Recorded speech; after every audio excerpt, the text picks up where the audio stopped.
Ceremonial magic is the ancient art of invoking and controlling spirits by a scientific application of certain formulae.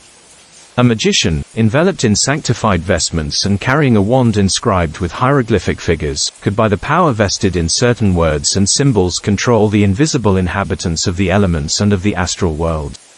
While the elaborate ceremonial magic of antiquity was not necessarily evil, there arose from its perversion several false schools of sorcery, or black magic. Egypt, a great center of learning and the birthplace of many arts and sciences, furnished an ideal environment for transcendental experimentation. Here the black magicians of Atlantis continued to exercise their superhuman powers until they had completely undermined and corrupted the morals of the primitive mysteries. By establishing a sacerdotal caste, they usurped the position formerly occupied by the initiates, and seized the reins of spiritual government.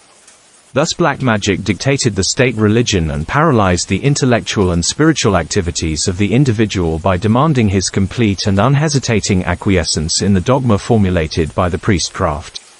The pharaoh became a puppet in the hands of the Scarlet Council, a committee of arch-sorcerers elevated to power by the priesthood. These sorcerers then began the systematic destruction of all keys to the ancient wisdom, so that none might have access to the knowledge necessary to reach adeptship without first becoming one of their order. They mutilated the rituals of the mysteries while professing to preserve them, so that even though the neophyte passed through the degrees he could not secure the knowledge to which he was entitled.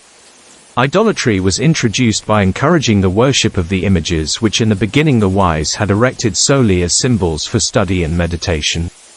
False interpretations were given to the emblems and figures of the mysteries, and elaborate theologies were created to confuse the minds of the devotees.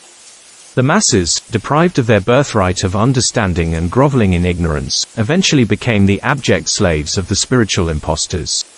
Superstition universally prevailed and the black magicians completely dominated national affairs, with the result that humanity still suffers from the sophistries of the priestcrafts of Atlantis and Egypt. Fully convinced that their scriptures sanctioned it, numerous medieval Kabbalists devoted their lives to the practice of ceremonial magic. The transcendentalism of the Kabbalists is founded upon the ancient and magical formula of King Solomon, who has long been considered by the Jews as the prince of ceremonial magicians. Among the Kabbalists of the Middle Ages were a great number of black magicians who strayed from the noble concepts of the Sefer Yetzirah and became enmeshed in demonism and witchcraft. They sought to substitute magic mirrors, consecrated daggers, and circles spread around posts of coffin nails, for the living of that virtuous life which, without the assistance of complicated rituals or submundane creatures, unfailingly brings man to the state of true individual completion. Those who sought to control elemental spirits through ceremonial magic did so largely with the hope of securing from the invisible worlds either rare knowledge or supernatural power. The Little Red Demon of Napoleon Bonaparte and the infamous oracular heads of de' Medici are examples of the disastrous results of permitting elemental beings to dictate the course of human procedure. While the learned and godlike demon of Socrates seems to have been an exception, this really proves that the intellectual and moral status of the magician has much to do with the type of elemental he is capable of invoking. But even the demon of Socrates deserted the philosopher when the sentence of death was passed.